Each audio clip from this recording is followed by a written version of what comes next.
Hello everyone, मेरा नाम है शुभम चतुर्वेदी और आशा करता हूँ आप सभी स्वस्थ होंगे। तो हम अपने चैनल पर 2021 पीसीएस के लिए लगातार प्रैक्टिस सेट अपलोड कर रहे हैं और मेरा निरंतर ये प्रयास है कि आपको अच्छे से अच्छे क्वेश्चन प्रोवाइड कराए जाएं जो कि यूपी पीसीएस के लिए काफ़ी रेलेवेंट और महत्वपूर्ण हो। ठीक है। और साथ ही साथ मैं ये भी प्रयास कर रहा हूँ कि आपको क्रमवार विषयों के वीडियो प्रैक्टिस सेट दिए जाएं, जैसे हिस्ट्री के अलग प्रैक्टिस सेट, ज्योग्राफी के अलग प्रैक्टिस सेट और पॉलिटी के अलग प्रैक्टिस सेट, ताकि आपको क्वेश्चन को समझने में और भी आसानी हो। तो अगर आपने चैनल को सब्सक्राइब नहीं किया है तो सब्सक्राइब कर ले और बेल आइकन दबा ले ताकि वीडियो की अपडेट आपको मिलती रहे। और साथ ही साथ हम टेलीग्राम चैनल का लिंक भी दे रहे हैं। हम सारी वीडियो की पीडीएफ वहां पे अपलोड कर देंगे, आप वहां जाकर डाउनलोड कर सकते हैं। चलिए, तो हम पहला प्रश्न देखते हैं।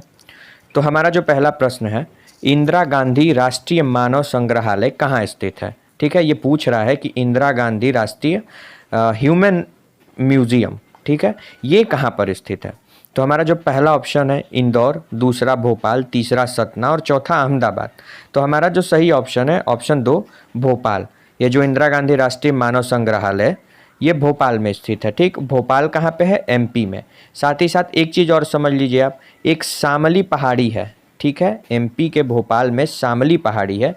उसी शामली पहाड़ी पर 200 एकड़ में ये मानव संग्रहालय स्थित है। साथ ही साथ एक चीज़ और जान लीजिए आप, ये भारत ही नहीं बल्कि पूरे एशिया का मानव विज्ञान पर स्थित सबसे बड़ा ये संग्रहालय है। चलिए, इसके बारे में कुछ फैक्ट देख लेते हैं। तो इंदिरा गांधी राष्ट्रीय मानव संग्रहालय, ठीक है, भोपाल में स्थित है। यह एक मानव विज्ञान संग्रहालय है। इसका उद्देश्य भारत के विशेष संदर्भ में मानव तथा संस्कृति के विकास के इतिहास को प्रदर्शित करना है। इसके कहने का मतलब है कि मानव और उसकी संस्कृति का जो विकास हुआ उसको प्रदर्शित करना है। यह अनोखा संग्रहालय शामली की पहाड़ियों में, जैसा कि मैंने आपको बताया भोपाल में शामली की पहाड़ियाँ हैं, तो ये याद रखिएगा, ये भी प्रश्न में आ सकता है। ये 200 एकड़ में विस्तृत है।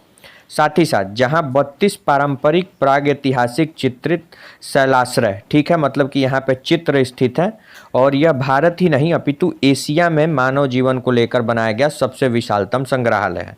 चलिए अगला प्रश्न देखते हैं। तो हमारा जो अगला प्रश्न है, भारतीय संविधान के किस अनुच्छेद के तहत लोकसभा में अनुसूचित जाति और जनजातियों के आरक्षण का प्रावधान किया गया है? अनुसूचित जाति एससी, अनुसूचित जनजाति एसटी।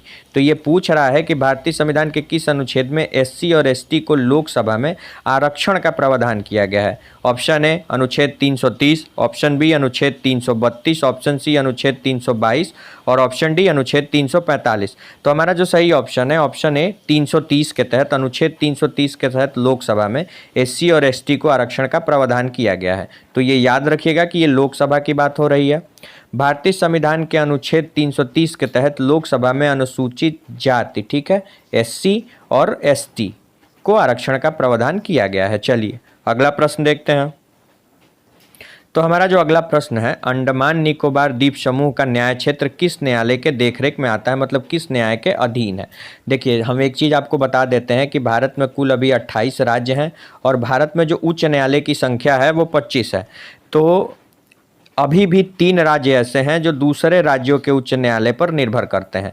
चलिए तो ऑप्शन देख लेते हैं। ऑप्शन ए पोर्ट ब्लेयर में बम्बई हाई कोर्ट की सर्किट बेंच, पोर्ट ब्लेयर में कलकत्ता हाई कोर्ट की सर्किट बेंच, पोर्ट ब्लेयर में मद्रास हाई कोर्ट की सर्किट बेंच और पोर्ट ब्लेयर में सुप्रीम कोर्ट तथा हाई कोर्ट की सर्किट बेंच। तो ये डी ऑप्शन तो गलत है। ऐसा इसलिए क्योंकि सुप्रीम कोर्ट का और कोई बेंच नहीं है, तो ये गलत हो गया, ये केवल दिल्ली में है। इसका जो सही ऑप्शन है ऑप्शन बी, पोर्ट ब्लेयर में जो कलकत्ता हाई कोर्ट की खंडपीठ है, ये याद रखिएगा, कलकत्ता हाई कोर्ट की खंडपीठ पोर्ट ब्लेयर में स्थित है। उसी के अधीन अंडमान निकोबार द्वीप समूह का न्याय क्षेत्र आता है। चलिए कुछ फैक्ट देख लेते हैं। तो अंडमान निकोबार द्वीप समूह, ठीक है, के न्याय क्षेत्र का न्यायकार पोर्ट ब्लेयर में स्थित कलकत्ता हाईकोर्ट की खंडपीठ द्वारा किया जाता है। चलिए अगला प्रश्न देखते हैं। तो हमारा जो अगला प्रश्न है, सुप्रीम कोर्ट के जजों की संख्या में कौन बदलाव कर सकता है? ये पूछ रहा है कि सुप्रीम कोर्ट की जो जजों की संख्या है उसमें कौन बदलाव कर सकता है? ऑप्शन देख लेते हैं। राष्ट्रपति का आदेश, संसद द्वारा बनाया गया कानून, ऑप्शन सी सुप्रीम कोर्ट की अधिसूचना और ऑप्शन डी केंद्र सरकार की अधिसूचना। तो एक चीज़ आप देख लीजिए कि ये जो केंद्र सरकार की अधिसूचना है, इसके तहत तो जो उच्चतम न्यायालय के जजों की संख्या है उसमें बदलाव नहीं किया जा सकता, क्योंकि केंद्र सरकार के पास ऐसा अधिकार नहीं है। और साथ ही साथ एक चीज़ और मैं आपको बता दूं कि ये जो जजों की संख्या में बदलाव है, ये एक कानून है, और कानून बनाने का अधिकार किसके पास है? तो संसद के पास है। तो हमारा जो ऑप्शन सही है, ऑप्शन बी, संसद द्वारा जो कानून बनाया जाता है उसके तहत जो उच्चतम न्यायालय के न्यायाधीश हैं उनकी संख्या में बदलाव हो सकता है। उच्चतम न्यायालय में न्यायाधीशों की संख्या 31 है, जिसमें से एक मुख्य न्यायाधीश और बाकी अन्य न्यायाधीश। चलिए कुछ फैक्ट देख लेते हैं। तो संसद को कानून बनाने का अधिकार है, जैसा कि मैंने आपको बताया कि संसद को ही कानून बनाने का अधिकार है। संसद कानून द्वारा जजों की संख्या में बदलाव किया जा सकता है। और एक चीज़ और ध्यान रखिएगा, जब सुप्रीम कोर्ट की स्थापना हुई थी तो जजों की संख्या 7 थी, जो कि अब बढ़ के 31 हो गई है। 1956 में यह संख्या बढ़ाकर 10 कर दी गई, 1960 में 13 कर दी गई, 1977 में 17 कर दी गई और 1985 में 25 कर दी गई। तो ये पहला वाला याद रखिएगा कि 1956 में बढ़ाकर 10 किया गया, और आखिरी वाला याद रखिएगा कि 1985 में इसकी संख्या बढ़ाकर 25 कर दी गई, और अब यह संख्या 31 है। चलिए अगला प्रश्न देखते हैं। तो हमारा जो अगला प्रश्न है, सुप्रीम कोर्ट के मुख्य न्यायाधीश के रूप में कार्य करने के लिए व्यक्ति को उच्च न्यायालय में कम से कम कितने वर्षों तक कार्य करना होगा, मतलब कि कितने वर्षों का एक्सपीरियंस चाहिए। अगर किसी को सुप्रीम कोर्ट का मुख्य न्यायाधीश बनना है तो उसे उच्च न्यायालय मतलब हाई कोर्ट में कितने सालों का एक्सपीरियंस चाहिए। ऑप्शन है 10 वर्ष, ऑप्शन बी 12 वर्ष, ऑप्शन सी 15 वर्ष और ऑप्शन डी 20 वर्ष। तो इसका जो सही आंसर है ऑप्शन है 10 वर्ष। इसके कहने का मतलब है कि वो कम से कम उच्च न्यायालय में 10 वर्षों तक जज के पद पर, मतलब कि न्यायाधीश के पद पर कार्य कर चुका हो, वो तभी उच्चतम न्यायालय का मुख्य न्यायाधीश बनने के काबिल होंगे। चलिए अब इसके बारे में कुछ फैक्ट देख लेते हैं। तो सुप्रीम कोर्ट के जज बनने की प्रमुख योग्यता जो है, वो व्यक्ति कम से कम 10 वर्षों तक किसी उच्च न्यायालय के न्यायाधीश के रूप में कार्य कर चुका हो, जैसा कि मैंने आपको बताया। साथ ही साथ एक पॉइंट याद रखिएगा कि अगर यहाँ ऑप्शन में सिविल कोर्ट आता है तो वो ऑप्शन गलत है। सिविल कोर्ट नहीं, केवल उच्च न्यायालय में 10 वर्षों का एक्सपीरियंस होना चाहिए। चलिए अब अगला प्रश्न देखते हैं। दिल्ली को एनसीटी राष्ट्रीय राजधानी प्रदेश संविधान के किस संशोधन में बनाया गया? ठीक है, संविधान के जो संशोधन हुए उसमें से किस संशोधन में दिल्ली को राष्ट्रीय राजधानी प्रदेश का दर्जा मिला?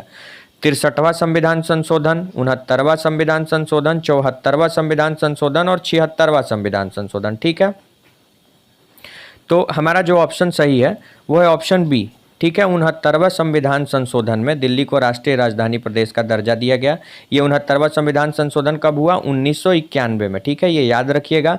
और साथ ही साथ ये जो 69वां संविधान संशोधन है ये 1991 में हुआ, और दिल्ली को विशेष जो है विशेष राजधानी के, राष्ट्रीय राजधानी के रूप में भी दर्जा मिला, और विशेष केंद्र शासित प्रदेश के रूप में भी दिल्ली को दर्जा दिया गया इसी संविधान संशोधन में। चलिए इसके बारे में कुछ फैक्ट देख लेते हैं। तो देखिए 69वां संविधान संशोधन 1991 में हुआ, जिसके अंतर्गत दिल्ली को विशेष केंद्र शासित प्रदेश का दर्जा दिया गया। और ये संशोधन 1991 में हुआ, लेकिन इसकी स्थापना 1992 में हुई। तो ये दोनों पॉइंट आप याद रखिएगा। चलिए अगला प्रश्न देखते हैं। तो हमारा जो अगला प्रश्न है, भारत में त्रिस्तरीय मतलब 3 स्तरीय पंचायती प्रणाली कितनी जनसंख्या से ऊपर वाले राज्यों के लिए है? मतलब किसी राज्य में त्रिस्तरीय पंचायती प्रणाली लागू करने के लिए उस राज्य की कम से कम जनसंख्या कितनी होनी चाहिए? तो option A 15 lakh, option B 25 lakh, option C 20 lakh और ऑप्शन डी 30 लाख। तो इसका जो सही आंसर है ऑप्शन सी 20 लाख। उस राज्य की जो जनसंख्या है वो कम से कम 20 लाख से ऊपर होनी चाहिए, तभी त्रिस्तरीय पंचायत प्रणाली वहाँ पे लागू की जा सकती है। साथ ही साथ एक चीज़ और याद रखिएगा, ग्राम प्रधान जो होता है वो स्वायत्त होता है, उस पर किसी का अधिकार नहीं होता है। और ये जो पंचायती चुनाव होते हैं, ठीक है, ये राज्य सरकार के जो चुनाव आयोग हैं उसके द्वारा कराए जाते हैं, केंद्र सरकार के नहीं। तो ये दोनों पॉइंट आप याद रखिएगा। चलिए अगला प्रश्न फैक्ट देख लेते हैं। तो देखिए ये जो ग्राम पंचायत, पंचायत समिति और जिला पंचायत, ये 3 स्तरीय पंचायत प्रणाली के हिस्से हैं, और ये केवल उन्हीं राज्यों के लिए हैं जिनकी आबादी 20 लाख से ऊपर है, जैसा कि मैंने आपको ऊपर बताया। चलिए अगला प्रश्न देखते हैं। तो हमारा जो अगला प्रश्न है, भारत में एक राज्य में कार्यकारी शक्ति के संदर्भ में निम्नलिखित में से कौन सा कथन सही है? मतलब इस कथन पे विचार करना है कि कौन सा कथन सही है। तो पहला जो है, राज्य की कार्यकारी शक्ति राज्यपाल में निहित होती है, तो ये सही है। जैसे केंद्र सरकार की सारी शक्तियां राष्ट्रपति में निहित होती हैं, वैसे ही राज्य की सारी शक्तियां राज्यपाल में निहित होती हैं। अब दूसरा देख लेते हैं, राज्य में वास्तविक कार्यकारी प्राधिकरण मंत्री परिषद है, ठीक है, तो ये दूसरा भी सही है। अब तीसरा देखते हैं, राज्य में सभी कार्यकारी निर्णयों को मुख्यमंत्री के नाम पर लिया जाता है। तो ये जो तीसरा ऑप्शन है, ये तीसरा ऑप्शन गलत है, क्योंकि जब राज्य की सारी कार्यकारी शक्तियां राज्यपाल के नाम पर हैं, राज्यपाल में निहित हैं, तो ये जो कार्यकारी निर्णय है ये मुख्यमंत्री के नाम पर नहीं होगा, ये राज्यपाल के नाम पर होगा, ठीक है, तो ये याद रखिएगा। और राज्यपाल राष्ट्रपति के प्रसाद यंत्र होता है, मतलब उसकी नियुक्ति राष्ट्रपति द्वारा की जाती है और उसे हटाने का अधिकार भी राष्ट्रपति के पास है। और एक चीज़ और, जो मुख्यमंत्री किसी भी स्टेट में जब सीएम बनाए जाते हैं तो वो राज्यपाल द्वारा ही बनाए जाते हैं, उनकी नियुक्ति राज्यपाल ही करता है। चलिए इसके बारे में कुछ फैक्ट भी देख लेते हैं। तो हमारा जो ऑप्शन सही है वो है केवल 1 और 2, ठीक है, केवल 1 और 2 हमारा ऑप्शन सही है। चलिए अगला इसके बारे में कुछ फैक्ट भी समझ लेते हैं। तो देखिए, तीसरा बयान सही नहीं है, क्योंकि राज्य में कार्यकारी निर्णय राज्यपाल के नाम पर लिया जाता है, ना कि मुख्यमंत्री के नाम पर। तो अगर सीएम ऑप्शन में आता है तो वो गलत है। और हमारा ये अगला प्रश्न है और आखिरी प्रश्न है, निम्नलिखित में कौन राज्यपाल को उसके कार्यकाल से हटा सकता है। तो जैसा कि मैंने आपको ऊपर बताया कि जो राज्यपाल होता है, राज्यपाल राष्ट्रपति के प्रसाद यंत्र होता है और राज्यपाल की नियुक्ति राष्ट्रपति द्वारा की जाती है। तो पहला ए राज्य विधानसभा, ऑप्शन बी संसद, ऑप्शन सी राष्ट्रपति, इनमें से कोई नहीं। तो देखिए, संसद तो नहीं हो सकता है, संसद को कानून बनाने का अधिकार है, लेकिन राज्यपाल को हटाने का अधिकार नहीं है, ठीक है। तो ऑप्शन बी गलत है। राज्य विधानसभा भी ये कार्य नहीं कर सकती है, क्योंकि जो राज्यपाल होता है वो राष्ट्रपति के प्रसाद यंत्र होता है, तो राष्ट्रपति को ही अधिकार है कि वो राज्यपाल को उसके पद से हटा सकता है। चलिए कुछ फैक्ट देख लेते हैं इससे रिलेटेड।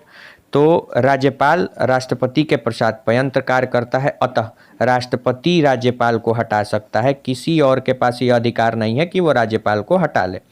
तो अगर आपको वीडियो पसंद आई हो तो सब्सक्राइब कर ले, बेल आइकन दबा ले और लाइक भी कर ले। और साथ ही साथ जैसा कि मैंने आपको बताया कि हम टेलीग्राम चैनल का लिंक दे रहे हैं, आप वहां से जाकर सारी वीडियो की PDF डाउनलोड कर सकते हैं। Thank you.